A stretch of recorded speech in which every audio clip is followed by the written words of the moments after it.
the unwritten rules of Facebook. It cut all of our ad costs by over 70%. How do you want to be able to take in all of this data that's around us? Some of these campaigns have done up to $20 million in sales. I think this is going to be the future for the next 10 years. And now here is The Win with your hostess, serial entrepreneur, marketeer, and chief sexy boss, Heather Havenwood.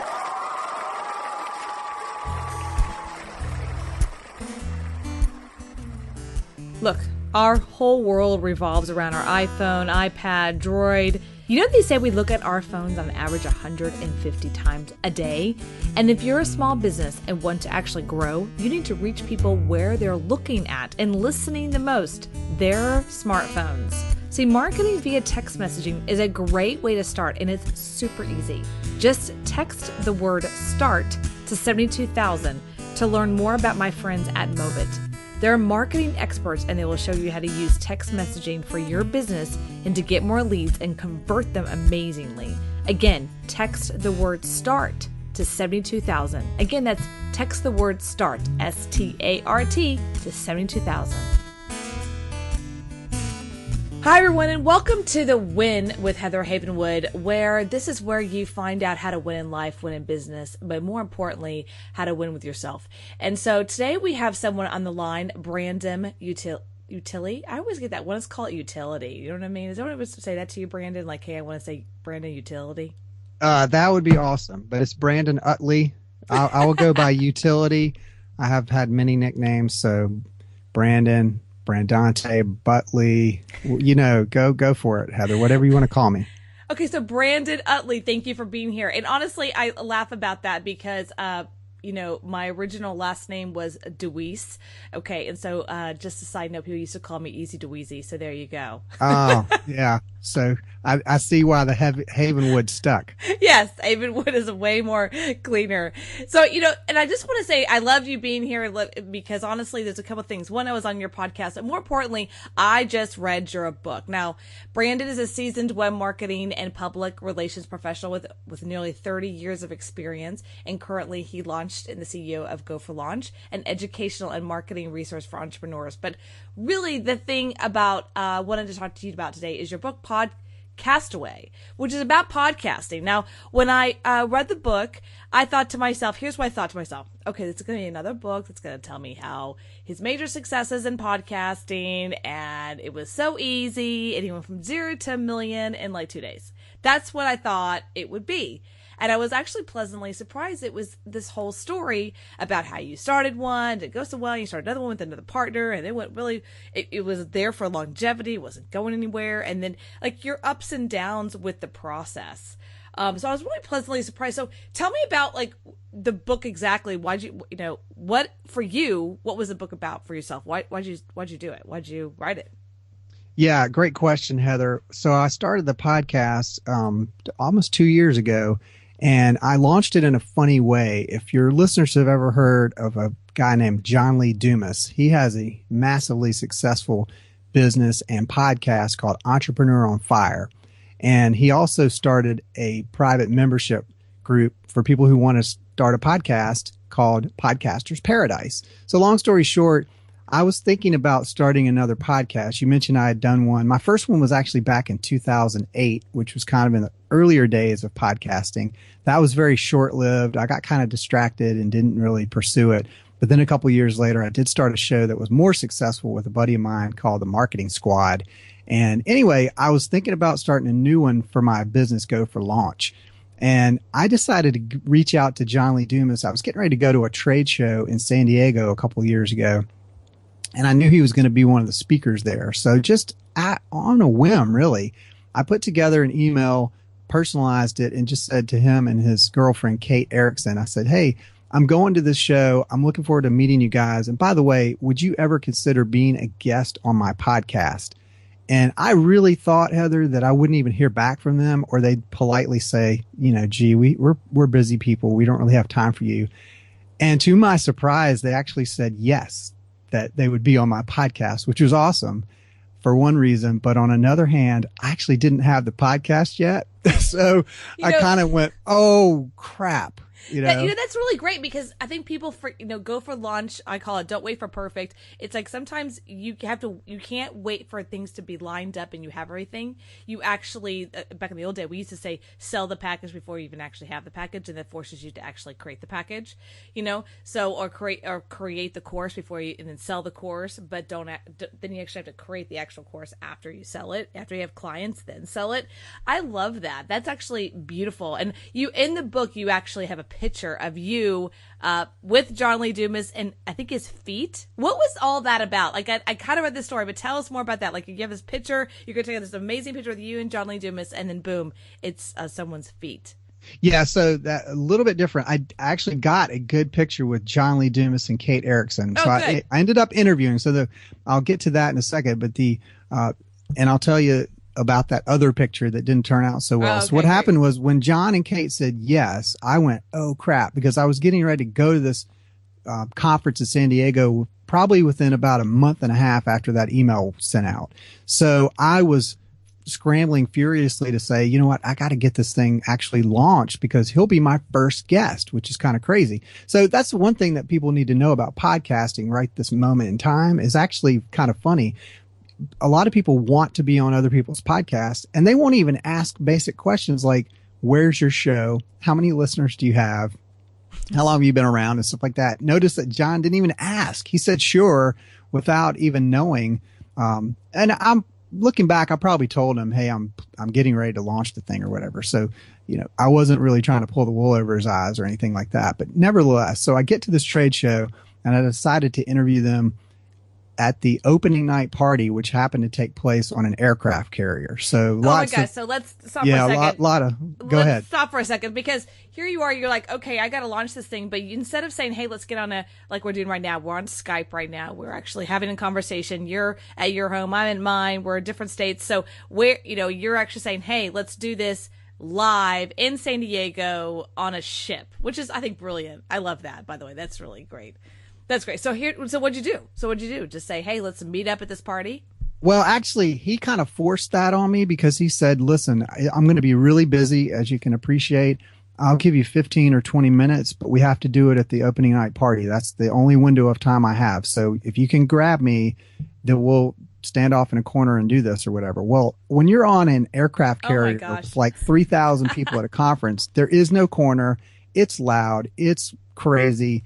There's a lot of distractions. So, Heather, I actually prepared for that pretty well in advance.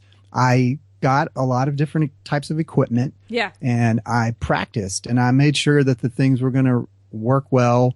And I even practiced with a friend or two just to make sure that this stuff was going to work, because one of the things you want to do when you get in a situation like that and you're handed an opportunity is you don't want to screw it up. So I wanted to go in prepared. You don't want to screw it up, but you also want to go for it. That's the key, is you actually want to go for it. I mean, you're saying a lot here, and I know you want to continue, and I don't want to interrupt you, but I want you to understand that a lot of people are saying, oh my God, how did he figure, like, what is it that he just said, I'm just going to do this on a in a big party. I wouldn't do that. I would try to force situations somewhere else that I wanted to do. Sometimes you have to go where the situation is, and you can't force it to come to you. You know what I mean? That's right. So I just love that. So, okay, so here you are. You're at a party. Yeah, so I, done my homework and stuff. But the other thing is, I had written all these questions down, right? And you think in your mind, well, I'm going to be able to have a cheat sheet next to me. But in the moment, things were so crazy, I really couldn't refer to any notes. First of all, I didn't really have anything to put it on. There was no table. There was nothing to, put something on. So because I had rehearsed so many times, I really knew what I was going to ask him. And I only knew that I had so many minutes to do it. So everything flowed. It was really that one of those moments where you could say you were in flow or whatever. Yeah. And things were just going well. And they were very gracious. Now, I did have a little bit of a panic attack because right at the end of the interview, when we said, we wrapped up and said, thank you, I looked at my recorder and I tried to go off in the corner to make sure that he recorded, and I couldn't hear anything. It was so loud. And I freaked out thinking, oh my God, I just did this massive interview with these guys and I got nothing. I'm a total loser because I didn't hit the record button right or whatever. So I sheepishly went over to Kate Erickson and I said, oh my gosh, you guys were great, but I'm having a little bit of a panic attack. I think I may not have recorded properly. And of course she's looking at me like, poor dear, what an idiot. Right. And I'm thinking, And she's like, that's okay. You know, if it didn't work out, we'll figure out another time. And I'm thinking to myself, no, it won't. There won't be another time. So, you know, hopefully everything worked out. So I kind of hung around for a little while longer, eventually went back to my hotel room, and thankfully I had hit the record button properly. So all of the preparation paid off. And, you know, long story short, I got the interview. So awesome. But the photograph you were referring to was Yes. another icon in the marketing space named Pat Flynn.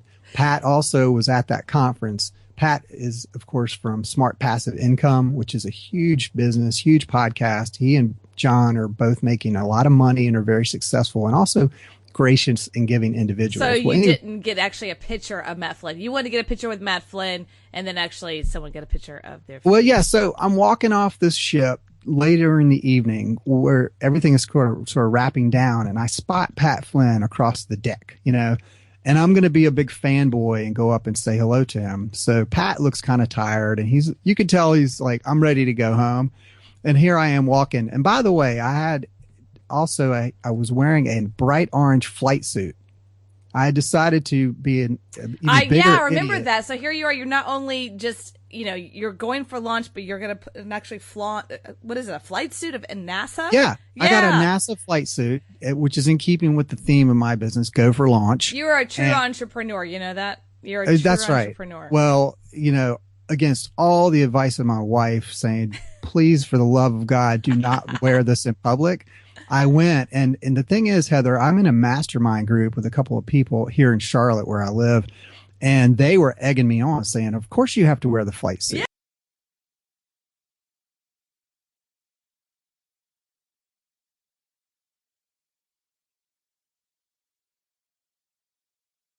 I can't do this. This is going to look so stupid. And fortunately, when you wear a flight suit on the flight deck of an aircraft carrier, you actually don't stand out that much. You don't. You don't. You like, this is your normal. Like, hey, do you work here? What's going to you? Yes, exactly. As a matter of fact, I had a couple people thought that I was actually a former NASA pilot, which was awesome. And I had them going for a little bit. And then I was able to pull that whole thing about, hey, you know, actually I didn't fly for NASA, but I did stay at a Holiday Inn last night. You know, that old joke. Honestly, you know, entrepreneurships are, for me, I think entrepreneurs are the ones that do stand out crazy. I always look back in like high school time, and the ones that stood out or did something different or wore something really funny we all giggled at, like, what are they doing? They're the ones that are the successful. You know, they're the ones that are willing to, what I call, lose face, and actually the ones become successful. You have to be willing to feel like you're losing, you know, face, basically, or what I call not look good, to be able to be successful in anything, because you can't stand out nowadays. If not, we can be boring and look like everybody else in black and white. You know what I mean? Yeah, I totally agree. So I went with that theory. Yeah. And that was fun. So here I am trying to talk to Pat Flynn, and I was a little tongue tied because he's an idol, that somebody I look up to. And anyway, I decided to say, can we grab a selfie together? And somebody else was walking by, and so they got my camera, my smartphone, and they took this picture. But the guy had his thumb or something in front of the friggin' lens. So I get back I'm like, oh, that's so awesome. And then I get back, and there's this big blotch.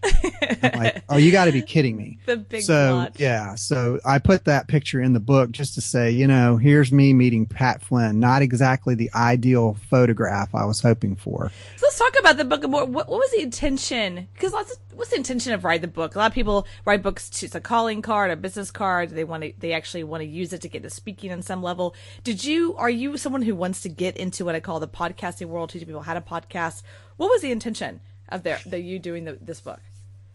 Heather, I had different intention, believe it or not. And it was one of those things where it just kind of hit me. It was I started to write down some thoughts after that whole experience, as far as looking back in terms of not only starting a podcast or 2 or 3 at this point, but also starting different businesses. And everything is such a journey. And the thing I was impressed with, people like Pat Flynn, who really paved the way for a large podcast. Now, John Lee Dumas. John Lee has a show every day, Entrepreneur on Fire comes out, which is just an incredible pace to put out that. But he's making a ton of money. So I was looking at it as, I want to really dissect how is this current space of podcasting look, but I also want to look at it from my lens as a normal person who's trying to do this, who's not taking off like a rocket, no pun intended, and who's struggling like so many people, not just with a podcast, but with a blog. We get all this advice like, hey, just start a blog and put your passion into it, and people will just show up in droves, and you can monetize in minutes and everything will be hunky-dory. Well, it's not that easy, as you can attest. So I was looking at it more from a perspective of somebody like James Altucher. If you I love James. Yeah, he's great. Yeah, oh my God, his stuff. His so is way, yeah, I can't really be that raw, but I wanted to tell a little bit more of my raw personal story. The fact that I've had some successes, but also some failures. I know you have as well. I was listening to your interview with Joe Sugarman, and for example, I didn't realize you had gotten taken for a ride by a former business partner, and it led to you going into bankruptcy, which is very difficult. But you know what? All of these people, James Altucher, has had many struggles that he talks about. Pat Flynn, he got laid off from a job as an architect, which led him becoming an entrepreneur in the first place. So everybody has problems. So you want to basically say, hey, everyone, it's okay to have problems. It's okay to basically, fail and do it again. I mean, when I was reading your book, to me, because all I hear is how amazing podcasting is. It's so wonderful, wonderful, wonderful, and it's perfect. And meantime, I actually have what I call a podcast in the graveyard, meaning I have a podcast called the Sexy Boss Podcast, is what I call in the graveyard. I started in 2013, and if you look at the dates, I think I did 5 or 6 interviews, and I post them all the same day. You know what I mean? Because I didn't know what I was doing. I'm like, oh, well, here we go. What is this thing? I had no clue, and then I stopped it, and then I've learned and whatnot. But I call the graveyard, and I think what happens as entrepreneurs, either we are proud of our stuff at the graveyard, you know what I mean, or we try to hide our stuff at the graveyard. And I actually think there's more power in going, hey, look at all the dead projects I've started. You know what I mean? I just think it's way more powerful because honestly, Joe Sugarman told me once, he said, I'm only successful because I've failed way more. I failed way more than I've succeeded. So I mean, I'm the same way. And some of my graveyard stuff you can't even get to because I killed it off completely and then, did away with the ashes. So, but I wanted to just tell people, hey, it's not as rosy as you think. And I talk about in the book, how much money John Lee Dumas is generating on a monthly basis and others. And it is incredibly inspiring, but it misleads a lot of people to think, well, like you said, if I just jump in and start a podcast, then surely I'll get on this train and I'll be one of the successful ones. But as anybody knows, starting a blog or a podcast, it's actually a lot of work and it's a huge commitment. And so many people like you, and I've done it, Heather, as well. You start off and you have all this passion and energy and you're like, oh my gosh, I'm going to put out 5 episodes a day. I can't even wait to put these out. These are so awesome. And then like a month in you go, oh wow, this is going to take a lot of work. It's a ton of work. Podcasting is a ton of work because it's more than just this conversation right now. It's all the back end stuff. It's just, yesterday, actually it was Monday, I went to bed like 3 o'clock in the morning, spent 4 hours on dealing with 2 episodes, right? And just dealing with all the minutia and the details with that to get it all up and to be launched. People don't understand the minutia behind it. And I love doing it, but at the same time, you're like, oh my gosh, there is a lot to do it. And if you don't have the intentionality behind it, like, why am I doing this? I think that's part of the problem right now. I love John Lee Dumas and I love all these people that are teaching people, but I think sometimes they get it out there so much that everyone should write a book, everyone should have podcasts. And I disagree with that because if you don't have an intentionality behind it, if it's just write a book to write a book, there's a ton of what I call dead graveyard books on Kindle. It's like, what's the intention? Is there a business behind it? I think that's the intention. You have to have that as an entrepreneur. If not, you're just spinning your wheels. You know what I mean? Yeah, absolutely. And so one of the things I was doing, I didn't start out to write a book. I started to just jot down some notes and some impressions I was having and I'm really thinking about writing them as blog posts or doing a podcast episode about my experiences recently. But the more I put down in Evernote, the more I thought, oh my God, this is way more than a blog post. And so, it just kind of came at me in a flood of inspiration. And, I just started to say, gosh, what if I wrote a book about this? This would be kind of fun. And I'd never written a book. Well, I should say like many people, I've tried. I have a lot of graveyard books out there that have like 3 chapters, and so never finished. But I went ahead and was very intentional and outlined the whole thing, and then would just, when inspiration struck me, or there were days when I would schedule time to sit down and write, there wasn't really a pattern, but I was just like, it came out quickly because it was something I was passionate about and it was fresh. And I thought it was neat to look at it from the lens of, hey, I actually just went to this conference. These are real people. I'm a real person, and I'm going to tell my story. And so funny though, Heather, the original title of the book was, I was stealing it from Lance Armstrong, who wrote a biography years ago called It's Not About the Bike. And I believe he lives in Austin, where you are, correct? What's his name? Lance Armstrong. Oh, Lance Armstrong. Yeah, you probably live next I've heard to of that him, right? guy. Yeah, you heard him. Well, he's kind of a tool. I mean, he's. I like love him. I like him. We even have a controversy around him, right? I like him. I think at the end of the day, he is still to me a hero for what he did. So. Yeah, I feel the same. I mean, everybody makes mistakes. He made some colossal mistakes, and he paid a huge price for it. He paid too much of a price for it. I think Hillary Clinton probably should. That's right. There's some other people out there that being a bigger, right? So I understand. Go ahead. Yeah. So I mean, I had read his biography years ago, and it really struck a chord with me. And it was called "It's Not About the Bike." And his whole point was, it's more than, whatever you're passionate about. It's more than just the equipment. It's not. And so my title was, It's Not About the Mic. And I was writing all around this, but I really just wasn't, it wasn't hitting right? in the core.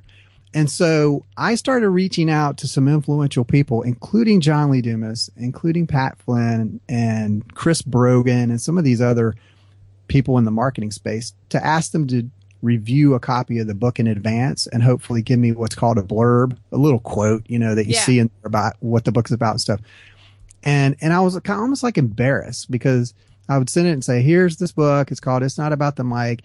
And it wasn't really cohesive, because it's hard to, I couldn't talk. I didn't have a bike analogy, and I could only make up so many references to microphones and recordings and stuff like that. So towards the end of the process, I was thinking, I was just brainstorming, I've got to come up with something's not hitting me about the title and everything. And somehow I hit on this word podcastaway, which was, obviously a play on the podcast or castaway, combining those two.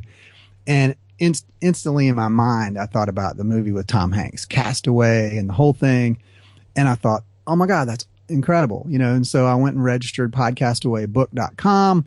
And then I had to go back and kind of rewrite a lot of stuff, because all of a sudden the analogies worked much better. I feel like I'm alone on an island producing all this content that message in a bottle. Is anybody going to hear this stuff? And, how long is it going to take for the bottle to wash up on the shore? And gosh, will somebody far away, years from now, miles from here, hear a podcast and have that impact their life? I think that was the kind of thing that was driving me towards the end to finish the book. So what's the future? Let's talk about the future of podcasting now. Let's move it off the story and let's really focus on the future of podcasting, because you've been around this game for a while. What do you think the future of the podcasting is?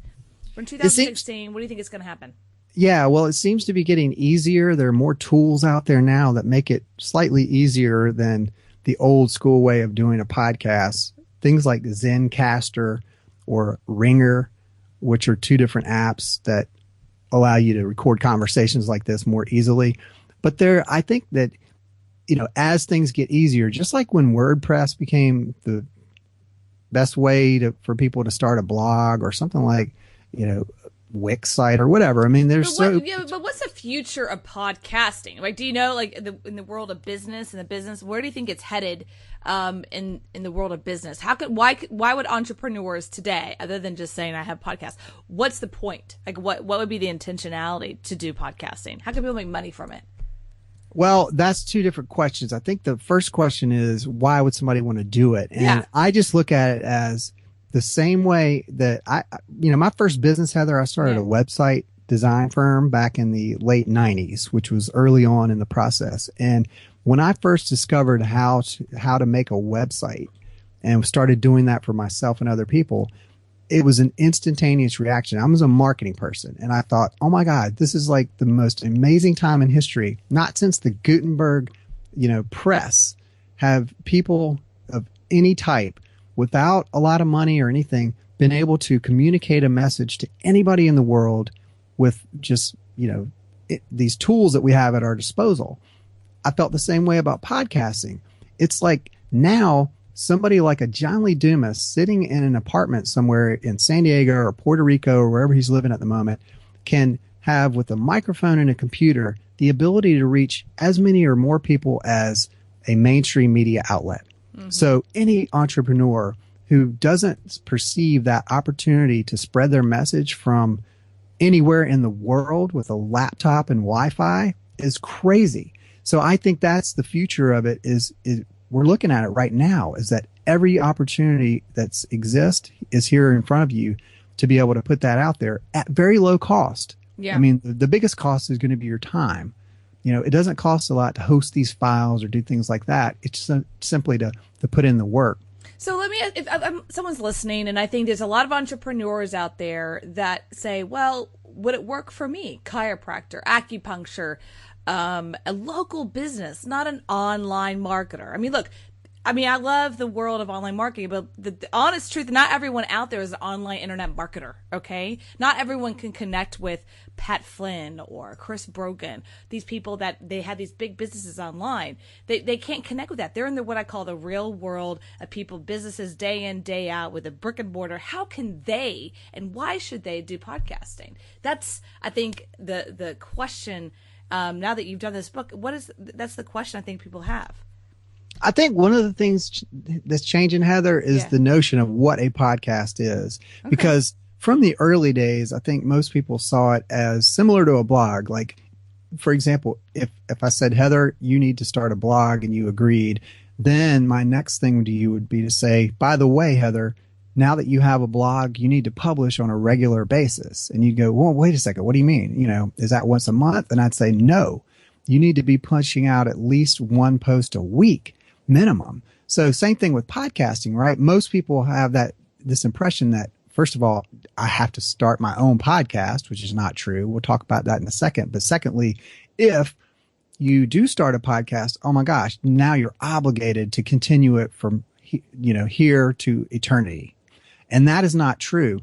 A lot more shows are coming out on a serialized basis. In other words, you can intentionally put a podcast out there. Say you're a local business. Let's say you're an acupuncturist or a chiropractor, and you want to tell people about what it is that you do and why you're so good at it. Well, instead of having a podcast that lasts forever, you could just come out and say, hey, I'm doing a 6-part mini series on my chiropractic practice. I'm going to talk to some of my patients, and I'm going to basically give you in 30-minute increments for a couple hours worth of material everything you need to know about me and why people come to my practice, right?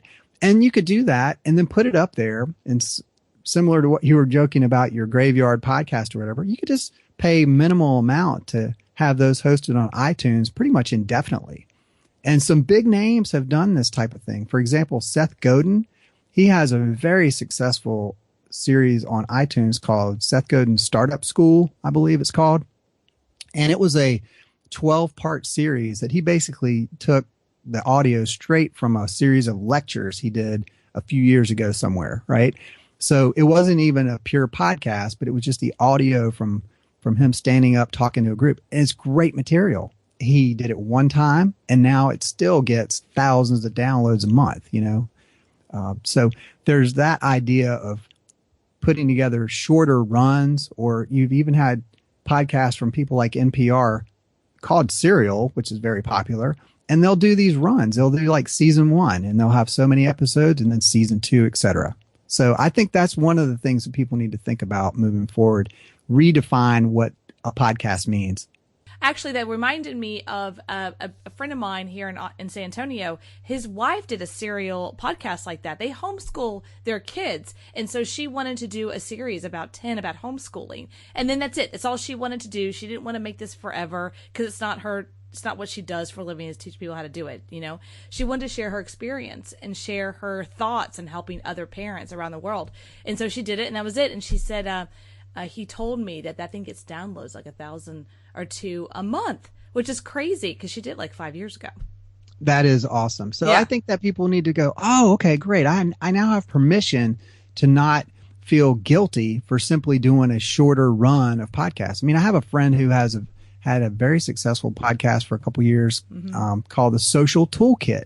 He started a conference called Social Fresh, and he started it on a weekly basis, but he did a kind of a season 1, and then he took a break because he's busy, like we all are.